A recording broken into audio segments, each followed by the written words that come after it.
Good evening. I'm Laura Rice, and welcome to Full Body Frequencies, celebration of D'Angelo's birthday and his contributions to the canon of great Black music. Now, before we begin the program, here are a few quick notes. Although we are streaming live, this event is being recorded for an upcoming episode of Full Body Frequency, and it will be available on all podcast platforms soon. But this program will remain available for viewing on Full Body Frequency's Facebook channel.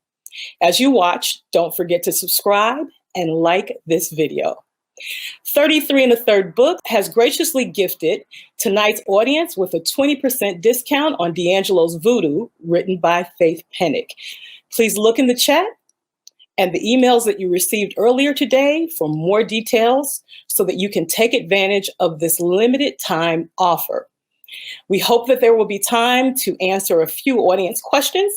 So if you have them, please type them into the chat whenever the spirit moves you. We may even have you join us to ask your questions on screen. Now, immediately following this part of the program, we will move over to the after party with Duane Powell on his Soundrotation Twitch channel. This link is available via the chat and again in your email confirmations. Thank you for joining us for Happy Birthday, D'Angelo, a celebration of word and music.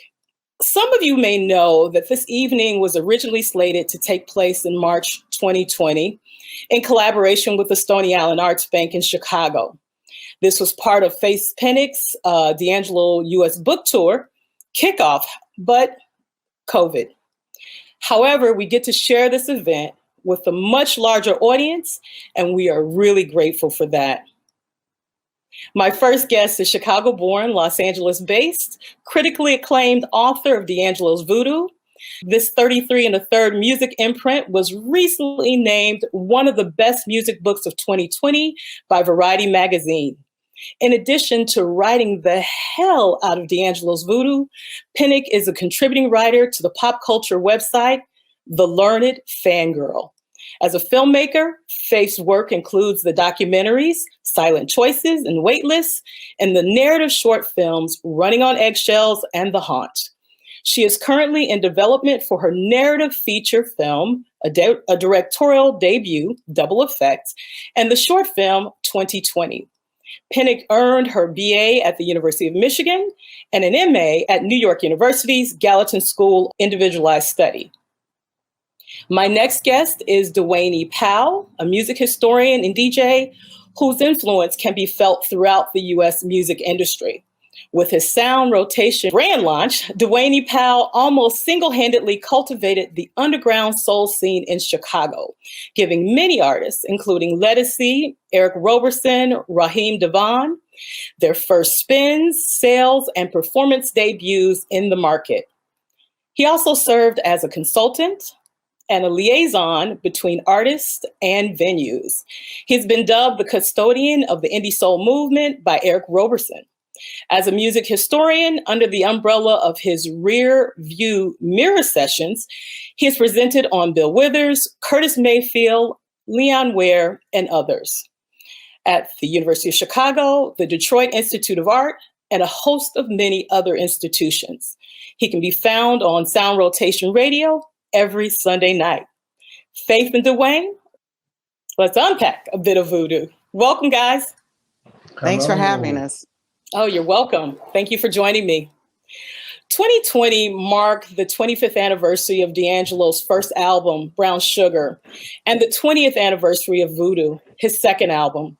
Voodoo was released to critical acclaim, yet despite this, radio airplay was limited on many stations. And Faith, you write, seeping outside the accepted lines of commercial R&B music, Voodoo was Black. It was definitely magic. However, culturally and musically, it wasn't accepted by the masses. What was the cultural and music industry landscape when Voodoo was released? The album came out in 2000, but was recorded in the late 90s. And during this time, R&B, you could say, was not in a great place, or at least particularly compared to the 60s and 70s. I think you had a lot of sort of color by numbers artists and bands and a lot of sort of, boy groups like Jodeci, Troop, Drew Hill. And then you had singers like Mary J. Blige. You had Deborah Cox.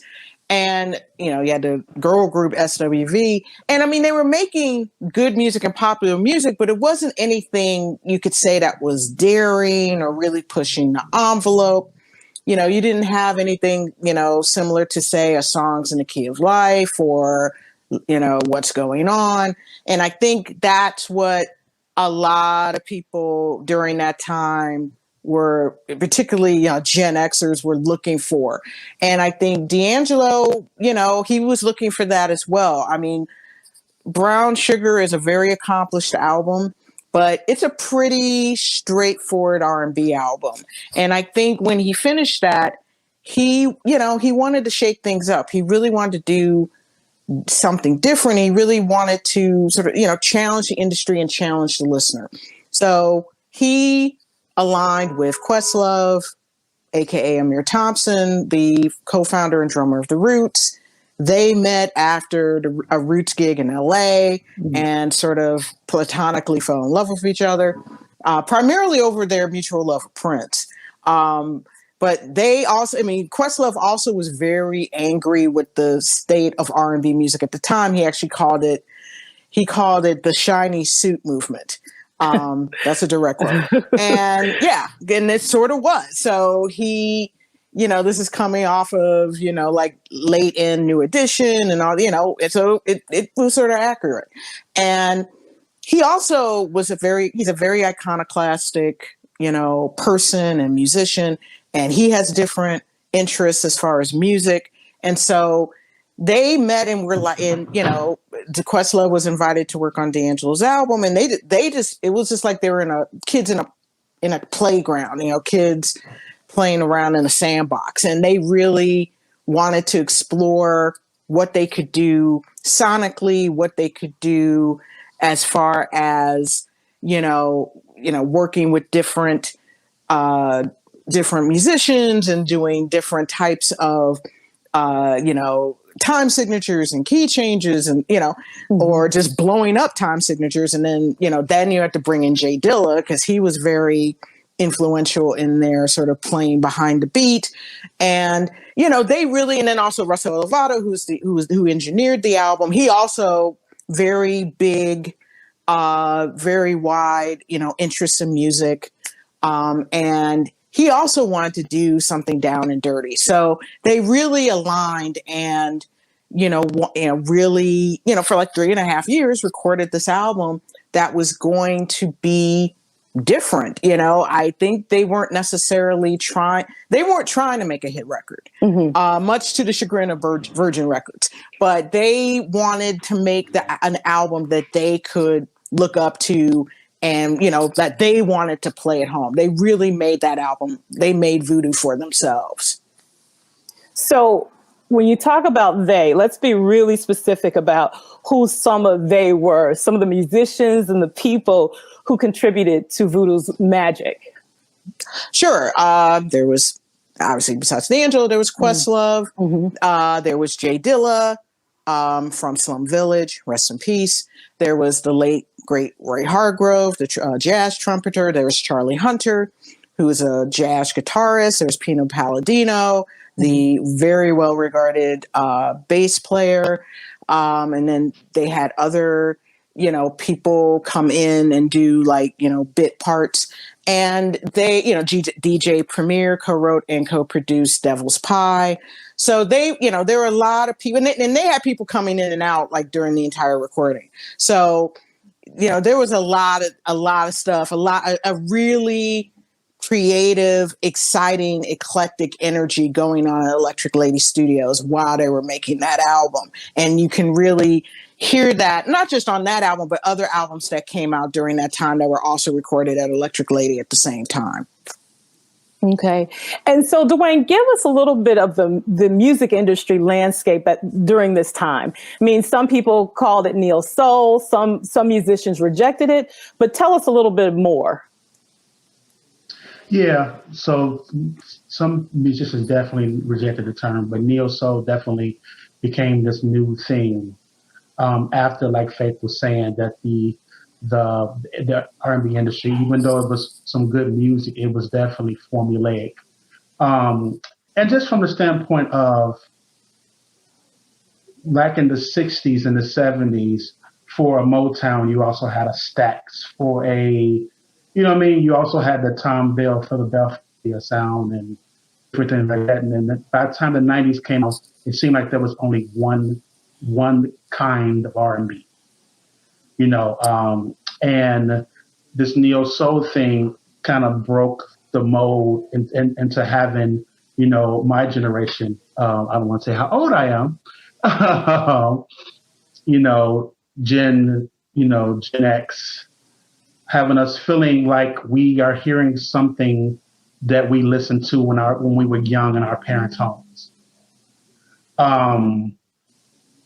But then, for some reason, that was starting to people were receiving it and was trying to make that be formulaic with the pattern of everything being 90 to 90 something, 92 beats a minute with a rim shot and Fender Rhodes, right? Just like this whole how would they say it? It was a vibe. You know what I'm saying? Right.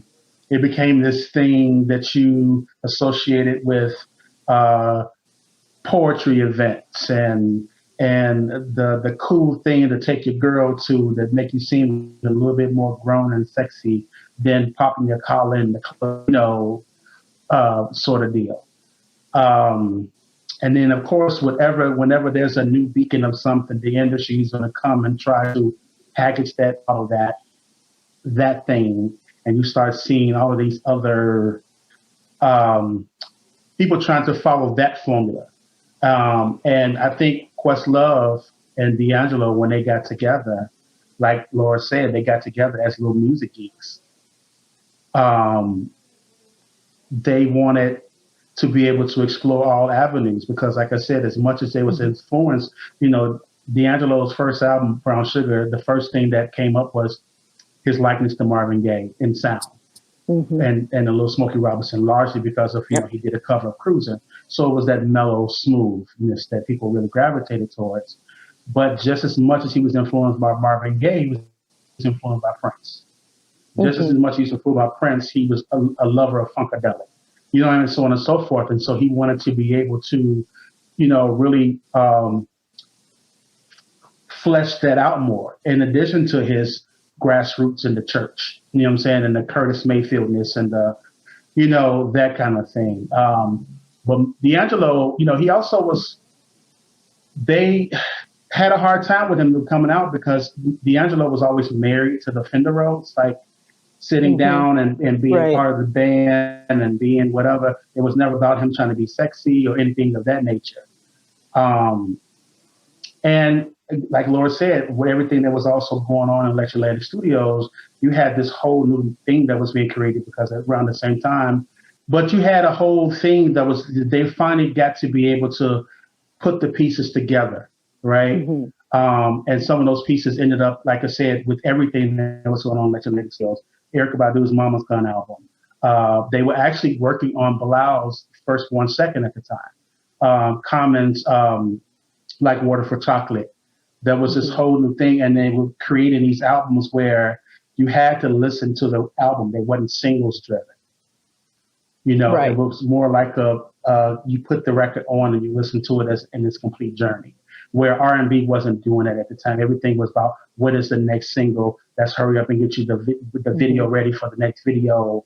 So on and so forth. And first of all, D'Angelo was very introverted, so all of that he wasn't really trying to. That was, record executive moves. Mm-hmm. Mm-hmm.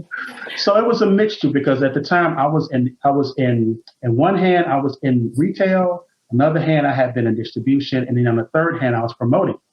Mm-hmm. So I was seeing the way different groups were navigating to this. And you definitely had the Planet Groovers, who was looking for the mellow smooth. And you definitely had hip hop really embraced D'Angelo, especially with this record having Premier and Dilla on it. They embraced it and gave it like the thumbs up.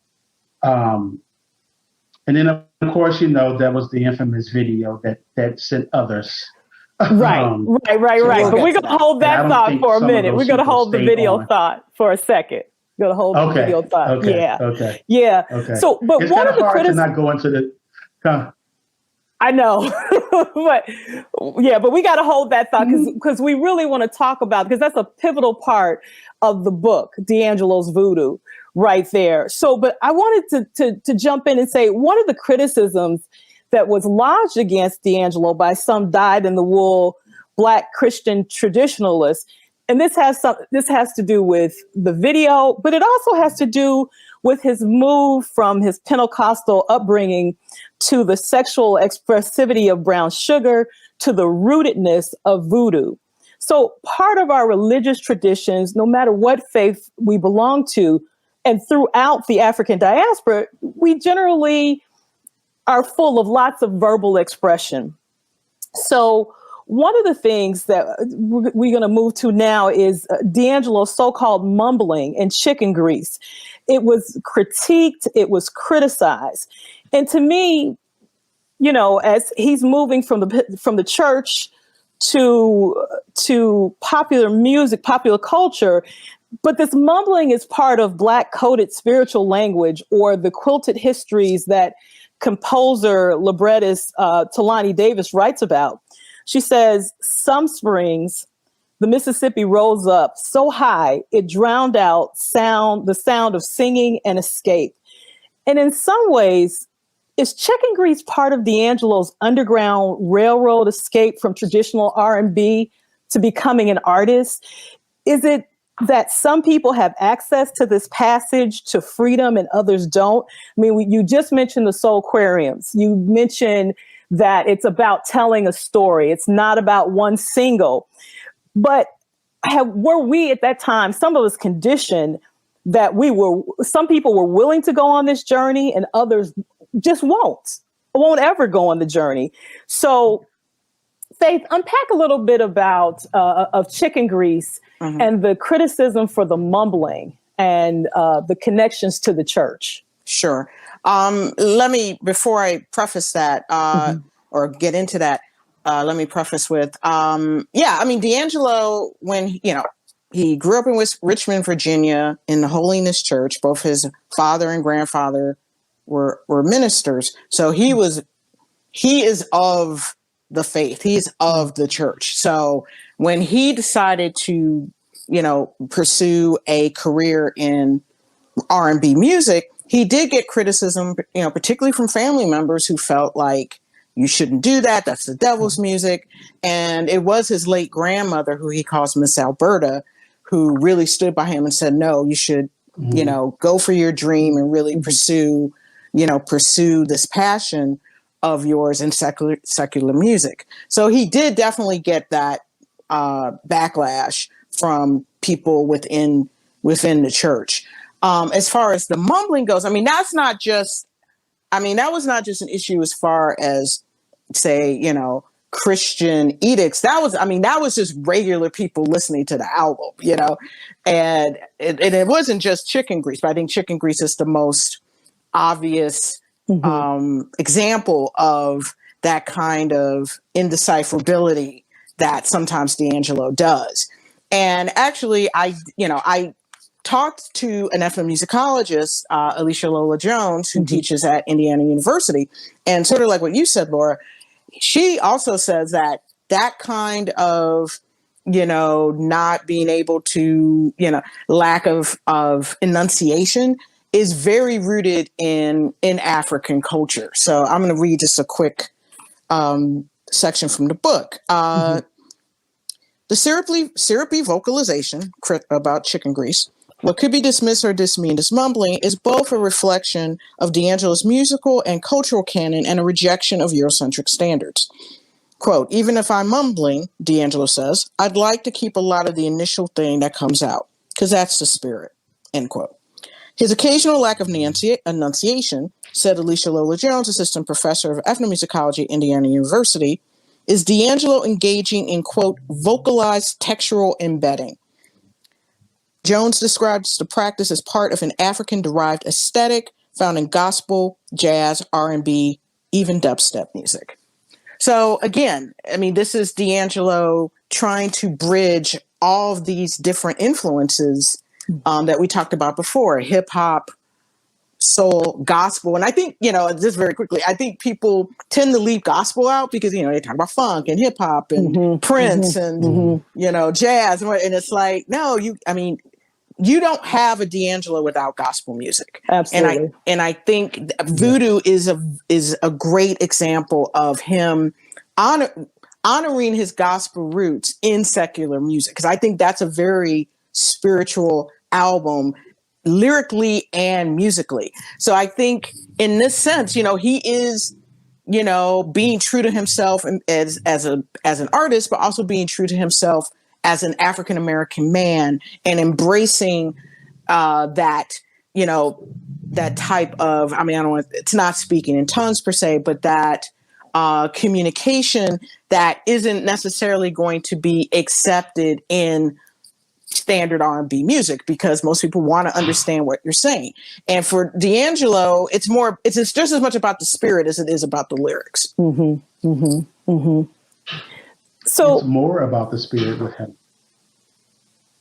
Well, I would say it's both. Because I think for all the credit that D'Angelo gets as a musician, he is also an amazing lyricist. So I don't want to say, I think the spirit comes in through his music, but also through his lyrics. He's a very passionate, you can see and feel the passion in his lyrics. And I personally think D'Angelo doesn't get enough credit as being an amazing lyricist.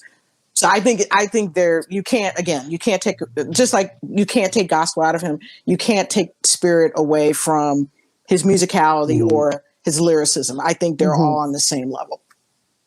So let's fast forward kind of in the same vein to Voodoo's 20th anniversary.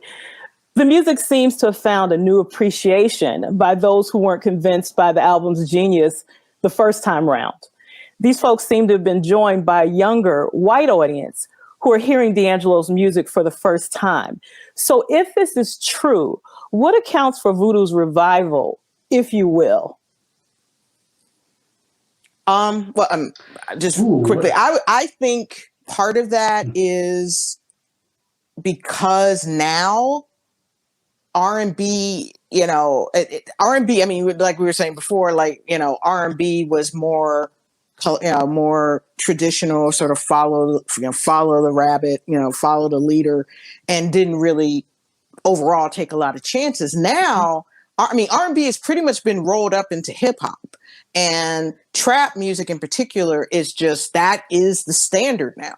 And trap music is way more about, beats and about percussion and about, it in many cases, it's like the same, like chords on a loop over and over and over. So, there's no like first verse, second verse, chorus, bridge. It's just the same thing over, and in some cases, you have rappers sort of doing this monotone, spitting over it. And for some people, you're just sort of like, where's the musicality? And I'm not trying to knock on trap music, but it's not, it's not something where you can really get into it, put it on in your home and listen to it and be taken somewhere or have a story be told to you. And I think Voodoo is about, it is about storytelling, and it's about making you travel from, you start at one place with player and you end at one place in Africa. And, I think there's an appreciation for, I think at the time, there were many, even though it did go platinum, let's be clear. It did. But it sold like 1.7 million copies. But there were a lot of people who were like, I don't understand. What is this? Right. This is weird. And I think now people appreciate that because there's like, now it's just like people just appreciate people who can sing on key. You know what I'm saying? Because now it's like everything's auto-tuned, or you don't really, everybody sort of sings now, and so I think, you know, you hear something like Voodoo and it's a breath of fresh air. So it actually makes sense to me that there's going to be, you know, a recurrence, a renaissance of Voodoo becoming sort of more, you know, not more popular, but it's, you know, it's going to open up new doors with people when they hear it, you know, particularly with younger people who maybe didn't grow up listening to Sly Stone and Curtis Mayfield and Marvin Gaye or Prince. They may not even know who those artists are, sadly. And not to mention, too, that whenever something is studied, right, you go back to critically acclaimed things, right? Mm-hmm. Voodoo was definitely very critically acclaimed and critically received in that regard. And so when a newer generation goes to look up things to study, you know, those albums, like Voodoo actually comes up and Brown Sugar doesn't. Right? Because of its musicality and because of that thing that stood the test of time. And then also, I believe another part of it too is the Dilla effect. There was a huge thing that happened with Dilla, especially at Dilla's passing. I mean, there's still full on, you know, like this past weekend with Dilla Weekend, there's still full on. There was a whole new breed of artistry and musicianship, especially in jazz, that happened after Dilla. And a whole lot of attention, and especially in the European markets. I can think of a few artists in particular, this band Moonchild, and this artist in Australia by the name of Jordan Rakei, and they both are like global thing. They are heavily drawing from Voodoo and from Mama's God, heavily, and are not even shameful. Not so much because they shouldn't be shamed because they're making great music. But yeah, I think that's a large part of it. You know, going back, and it's kind of like I was having a conversation recently with someone. You know, millennials grew up like when I was little. I was born into a world where Aretha Franklin was already dubbed the Queen of Soul. So, and no matter where I traveled in my music, no matter what I heard, no matter what new artists that came that I gravitated into that I loved, no matter what, she was still the pinnacle. You know what I mean? Right. These younger artists coming in, Erica and D'Angelo are the pinnacles. So that's already a given in their heads. Mm-hmm, so that's what you study, if you will. Okay. Yeah. And really quickly, a shout out acknowledging Jay Dilla's birthday that recently passed, February 7th. So rest in power, rest in peace. And thank you, Jay Dilla, for everything you've done for us. So, Faith, I'm going to ask you this specific question. What impact has your book, D'Angelo's Voodoo, had on extending this revival? Have you seen a shift? Have you seen any influence yet? Yeah, it's all me. I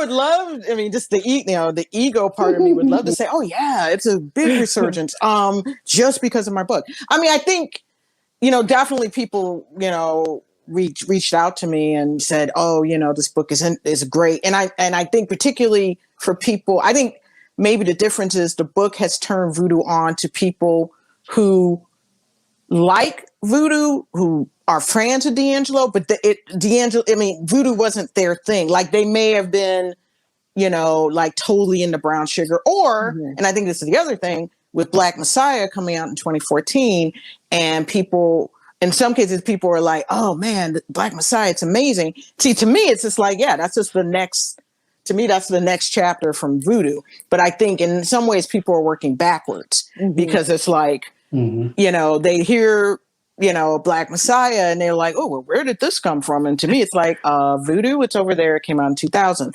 So I hope my book for people who maybe just weren't, you know, Voodoo didn't click with them in 2000. I'm hoping that by reading it, that people will get an understanding of, you know, what D'Angelo was, again, trying to do with the album, what he accomplished with it as far, again, musically and lyrically, you know, some of the backstory. I think, you know, there's a lot underneath and girding that album, which is part of why I was so passionate about it. You know, I mean, Laura, I turned you on to the album. I was like, oh my God, this album's amazing. So, when it first came out, Pretty much. and I did that with a lot of people. So I was sort of the acolyte, the voodoo acolyte, if you will. And, I hope it, and I think also with last year being the 20th anniversary, that timing helps as well, because then people are going back and looking at it and sort of evaluating it, particularly compared to R&B now.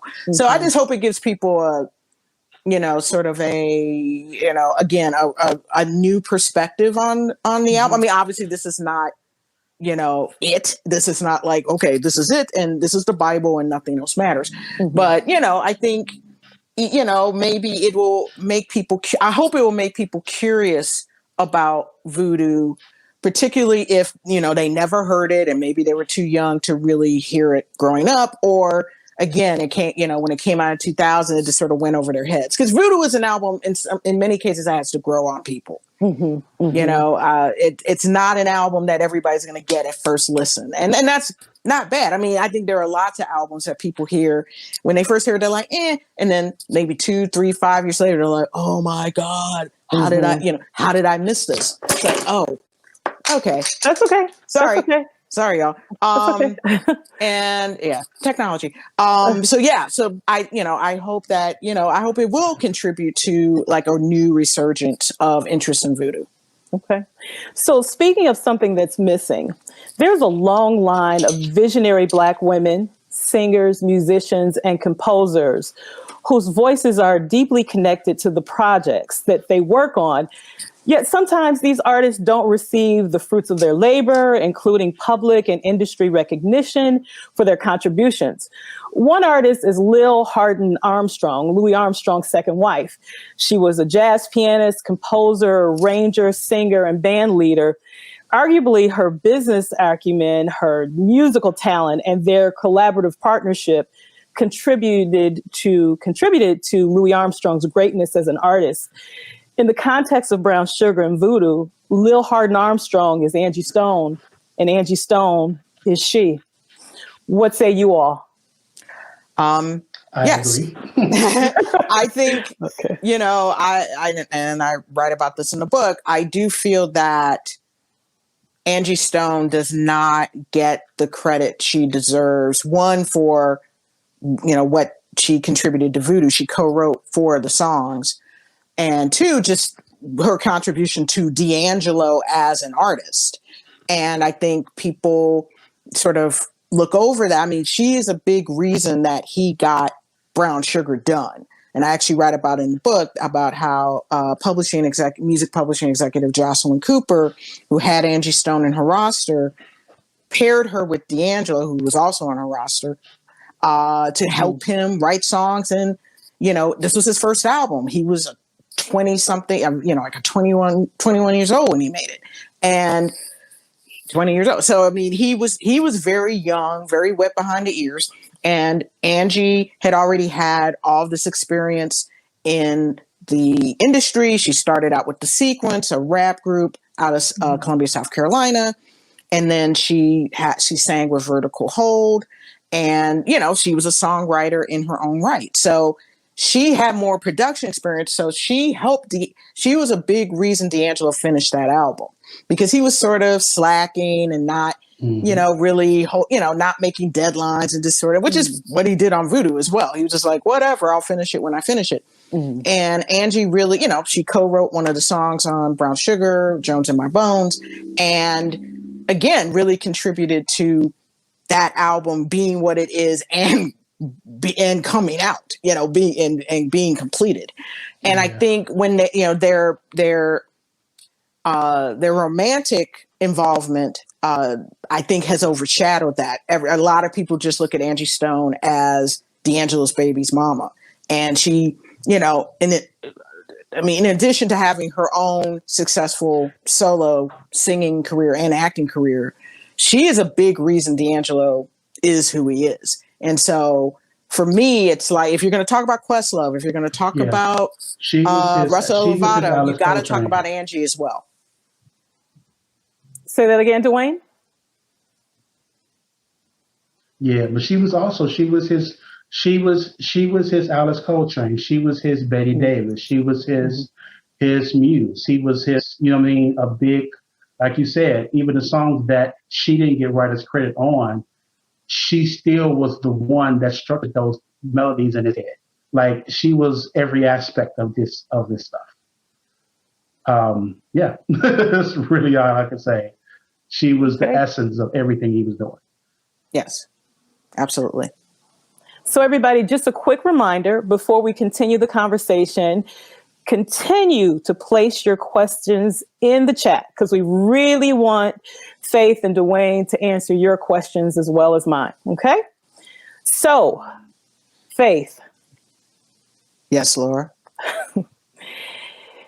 Is the video hot enough?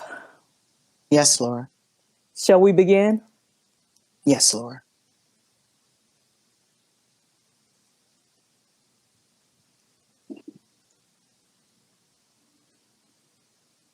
We can't play the music because it'll be a copyright infringement.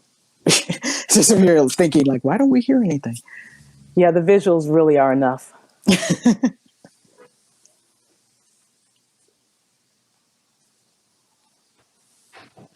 And there we go. So the video, as we call it, yes. Untitled, How Does It Feel, certainly helped to sell lots of CDs and lots of concert tickets. Yep. But in the end, D'Angelo felt like he sold his musical soul. Viewer experiences tend to run counter to the loss of soul for some of us. Our experience of the video was mind-blowing, earth-shattering, soul-shaking, but in the best way. So you all share your experiences of and with the video. The video.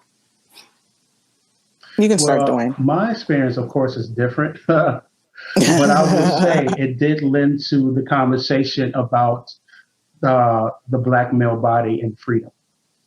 And the Black male not used to being able to move freely. And I think it was shocking, for some people to see, because especially, coming into the game, the first one, like I said, he was much more of a shy kid behind the girls piano. He didn't come from behind that for anything, you know what I mean? So to come back all in this manner, ripped and whatever, and just like, here, it definitely was jarring. Then it definitely was like, okay, let me tuck myself in.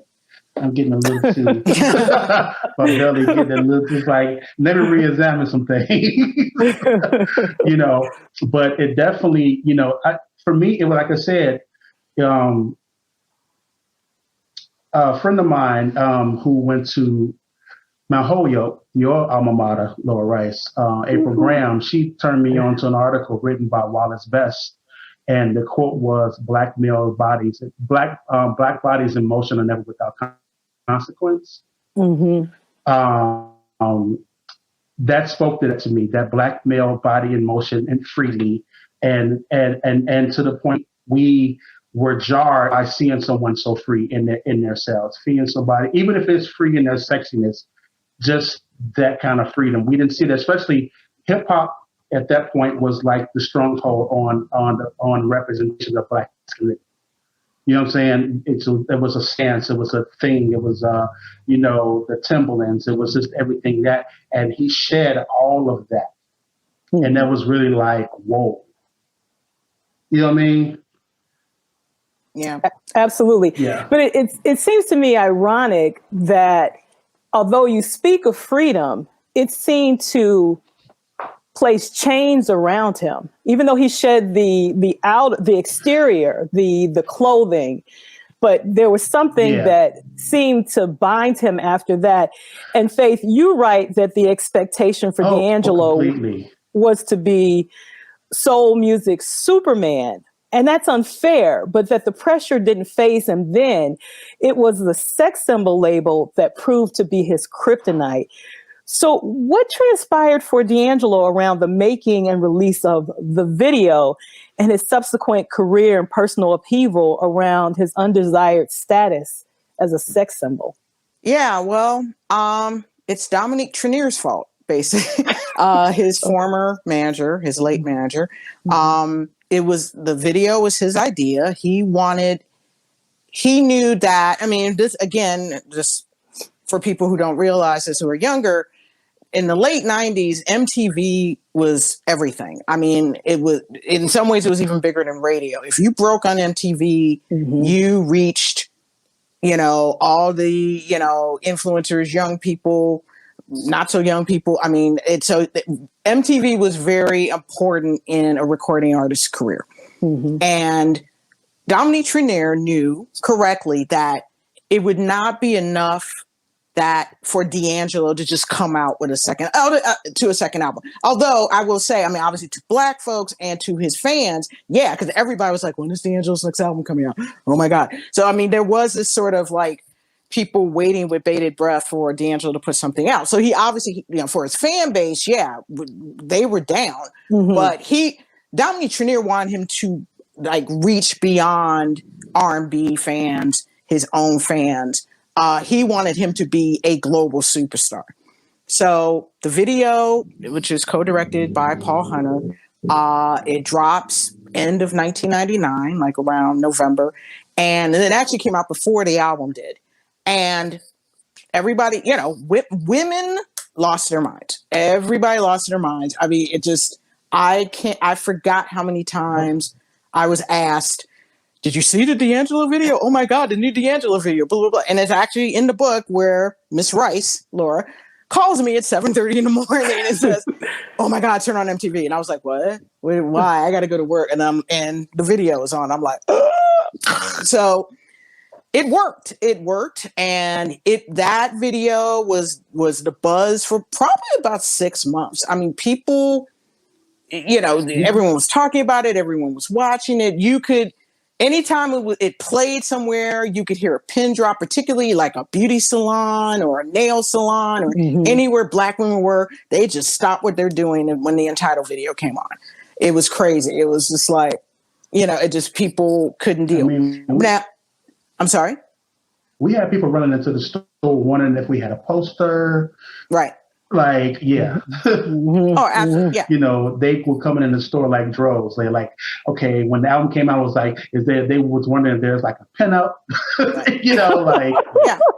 Well, yeah. And that's the thing. I mean, he's shirtless on the album cover. And I mean, it was obvious that was a, calculated move by Trenier and his team to make D'Angelo the next big sex symbol. But the interesting thing about the video is that, you keep in mind, you had videos out. This isn't the first Black guy you saw with no shirt on. LL Cool J made his career wearing no shirt.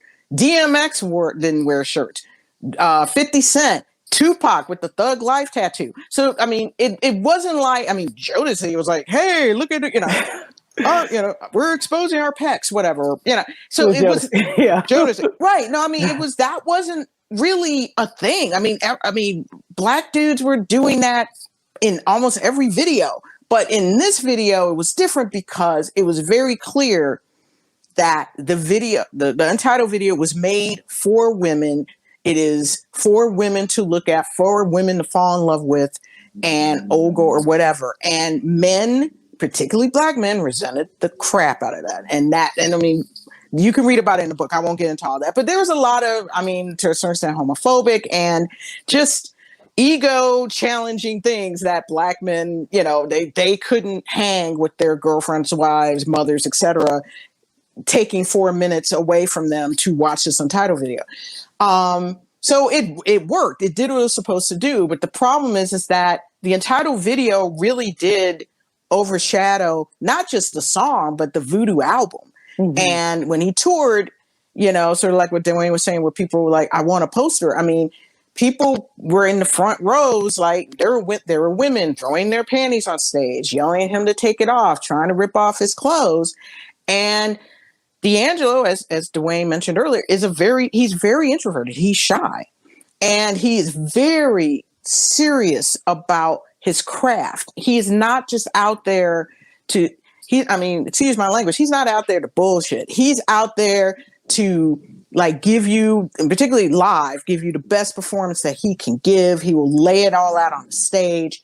He wants to be that paragon of amazing craft and musicianship.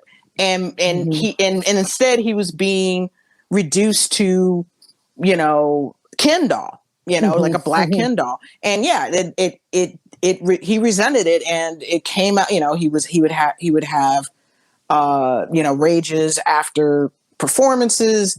I actually interviewed his tour manager at the time, Alan Leeds, and he talked about how he was really upset that he felt like people weren't taking him seriously as an artist. And that led to, in my opinion, and in addition to other things, not to mention the death of his grandmother, I think led him down a road of depression, drug abuse, alcohol abuse.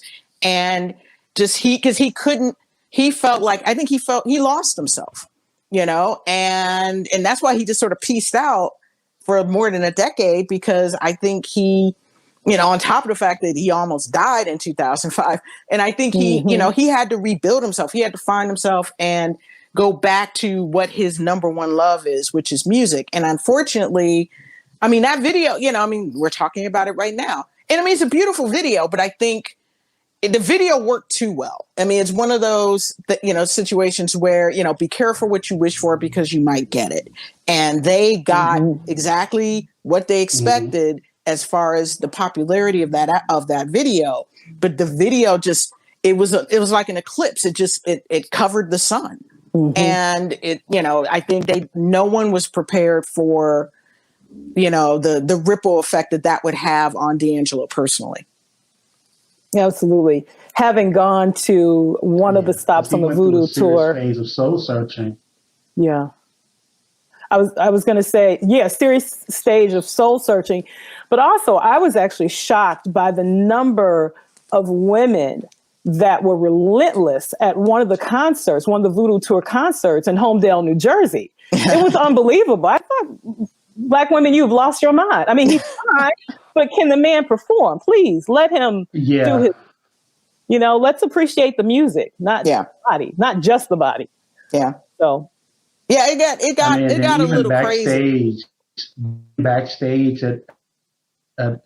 or it got crazy. It got very, very crazy.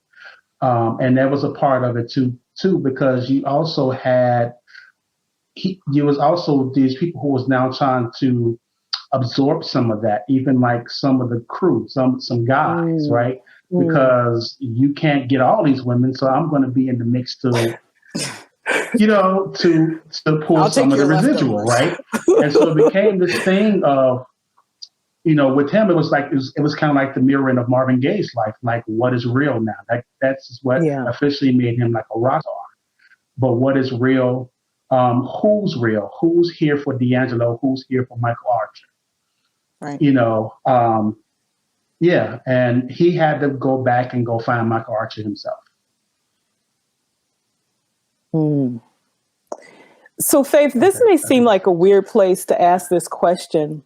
Yes. And, but why the book? Why? And did writing the book change your relationship with Voodoo? And if so, how? That's an interesting question. Why the book? That's my sister's fault. Okay, what does that mean?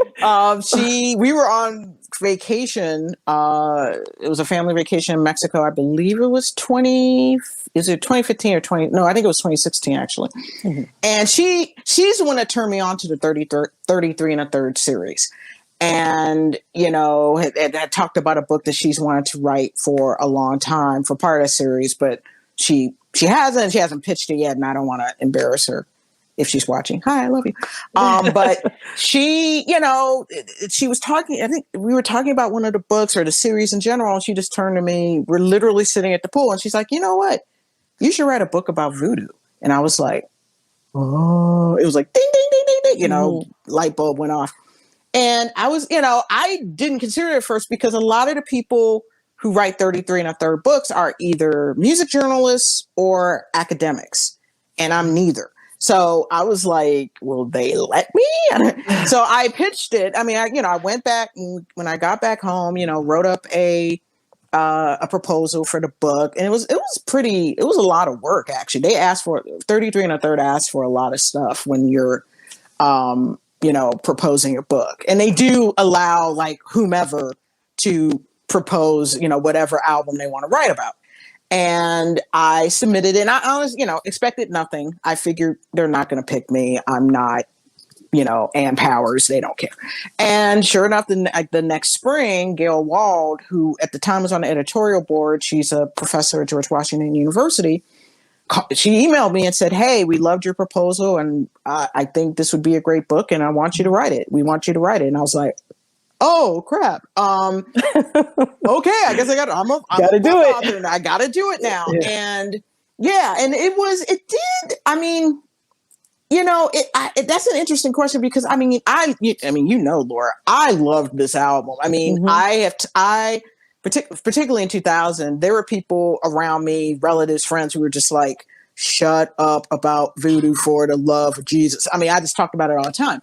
So I don't know if it changed anything. I mean, I still love it. I mean, it didn't change my love for it. It didn't. I mean, I do think it was interesting. I think the one thing that was interesting was I didn't realize, like, particularly the song Spanish Joint. Hey, Faith? Yeah. You're frozen. Oh, okay. Duane? I'm not frozen on my thing. Just fine. Yeah, I'm not. I hear Faith just fine. Okay, it looks like going. We got some folks that are frozen. Here they come. There you go. You froze for a second. Okay. Okay, you're back. Duane's back too. Okay. All right. But anyway, I just fine. Yeah. Okay. But anyway, so I mean, I think, obviously, I'm older, the album's older. I think, and particularly with time, the album, certain songs you're gonna hear differently. Maybe, things may feel even more poignant.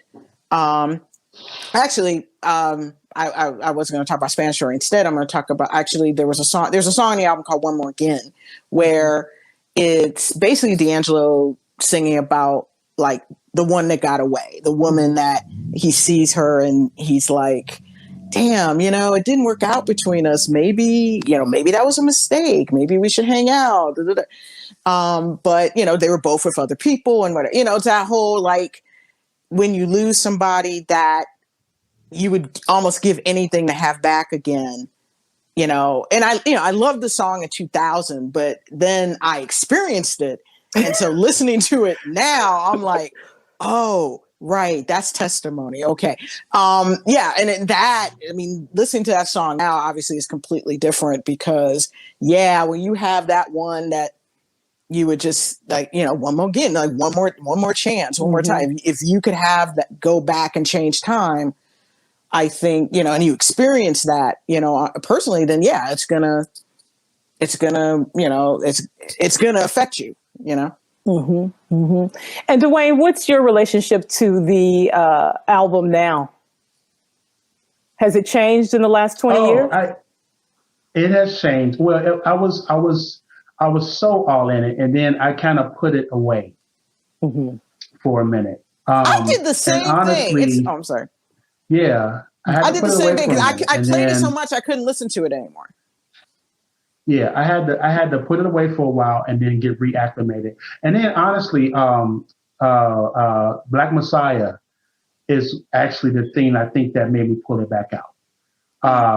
Because Black Messiah to me was kind of like a Voodoo Part 2. And what was the name of the song? I cannot remember the name of the song on Black Messiah, that I swear to you, I'm like, this is chicken grease. Probably Back to the Future. Back to the Future Part 1 and Part 2. It wasn't Back to the Future. Okay. It's and I could pull it up right quick, but no. But I just felt like, because if you want to talk about the inaudibility of his vocals, it's even more muddy on Black Messiah. Like, you really can't understand half the thing he said on Black Messiah.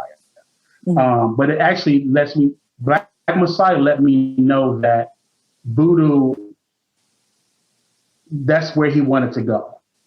His aesthetic, everything, him coming back with this almost grunge look that he wanted to go more into that.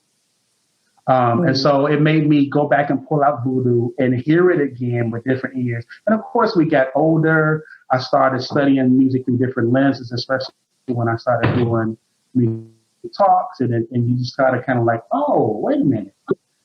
And yeah, so I have a new love for the book. And then for the album, and then Facebook, I was like, she's right. Okay, yes. So Faith, yeah, your book did help as well. Oh, thank you. No, because that's great. I keep coming. Yes, I keep coming to new things. And even though I thought I loved the album to death, I thought I sat with it. So, but it's like I started hearing it again, like I was hearing it for the first time. Thank you. That's a great compliment, because thank you. So as the three of us know, and I know some of you all out there watching know, D'Angelo is back on social media.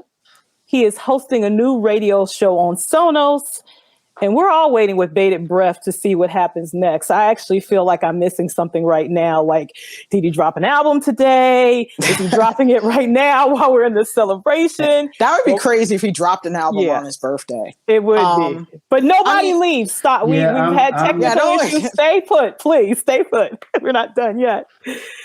There are murmurs. I'm still in touch with, friends of the Vanguard, and there are murmurs of new music. That's all I'm going to say. There's always murmurs of new music. That, I mean, Alan Leeds said he is working on new music. And actually he said he thought he would drop it last year.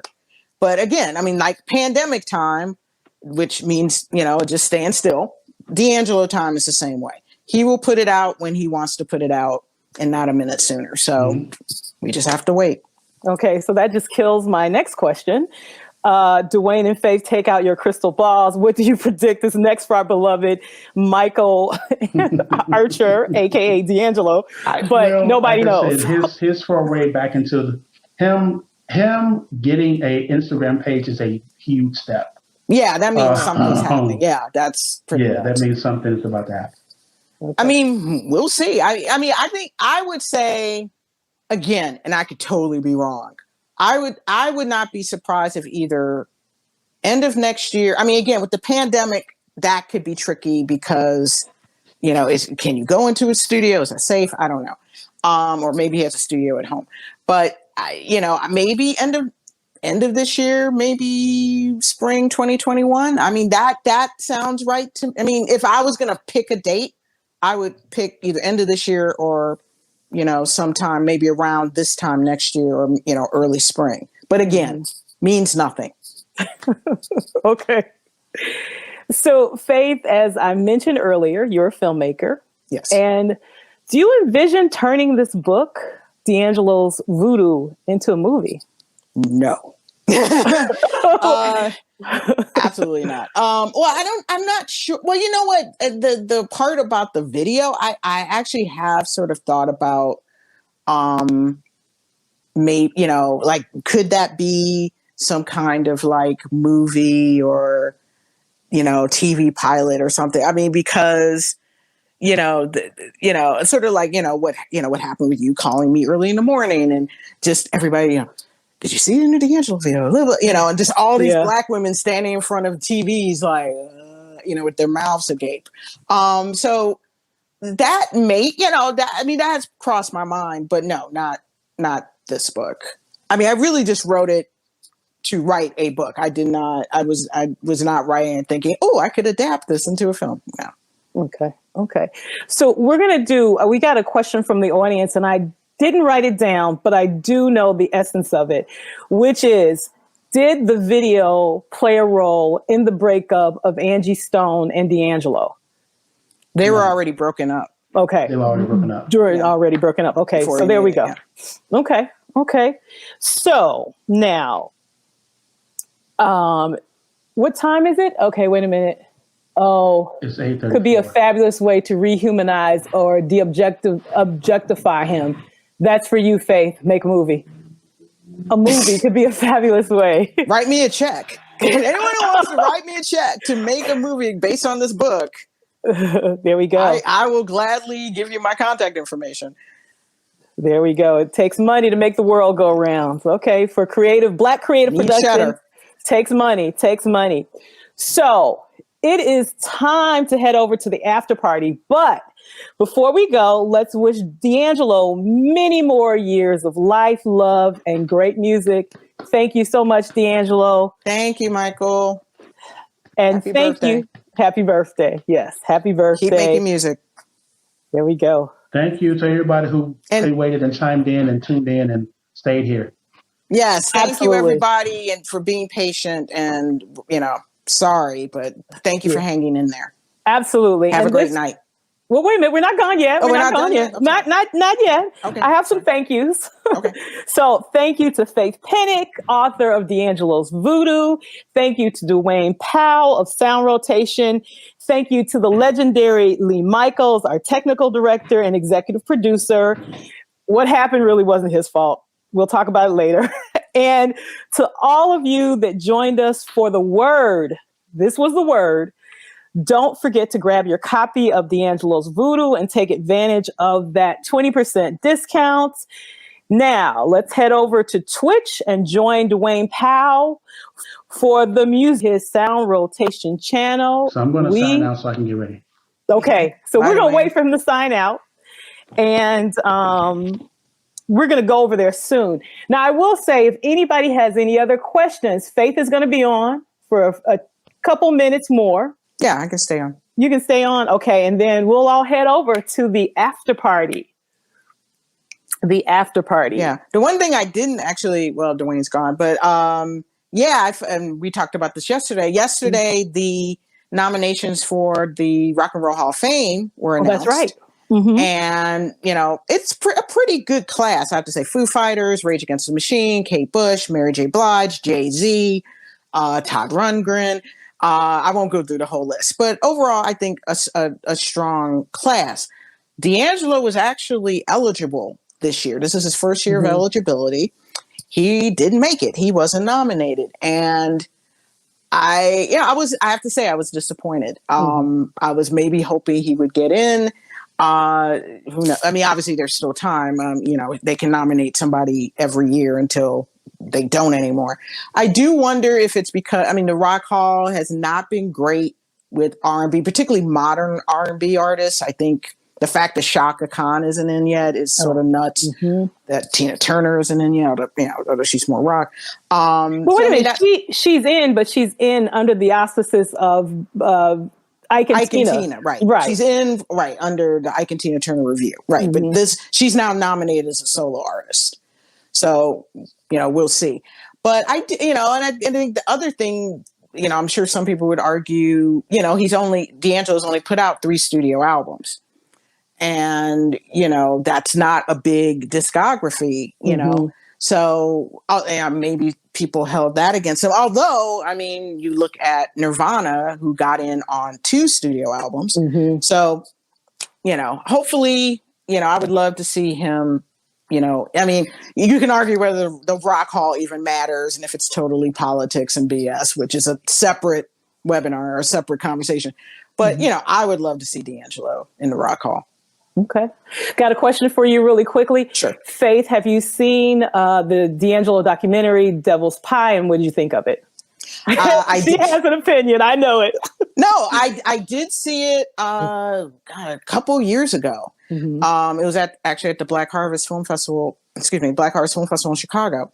I liked it. I thought it was good. It's not, it's one of those sort of, behind the scenes, follow D'Angelo around as you witness his greatness, that kind of thing. And he talks a little bit about growing up in Richmond and, making music and his family. And so you don't really learn a lot about D'Angelo from that film. So if you watch it thinking it's a biopic of some sort, and you're going to learn more about D'Angelo, you're not.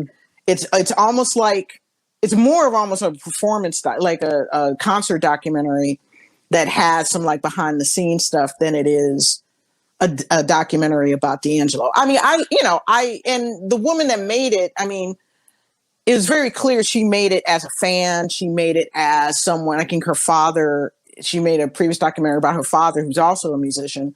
So that's sort of her ballywick. And she made it from that perspective. It was not something where, it's going to be more like, what's the word? Journalistic. I mean, when I wrote this book, I wrote it partly as a fan, but also, I have a journalism background. I wrote it, I interviewed people and did research, so I'm not just up there like, I'm just going to throw stuff out there.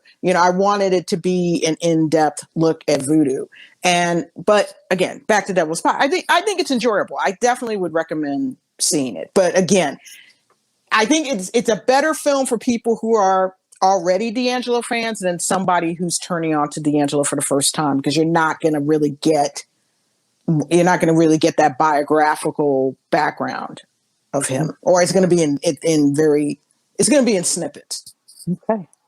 Well, here's my final recommendation of the evening. Faith A. Pennick's D'Angelo's Voodoo. Get your copy now. It's such a good read, and it's a book that you will come back to again and again if you are a D'Angelo fan.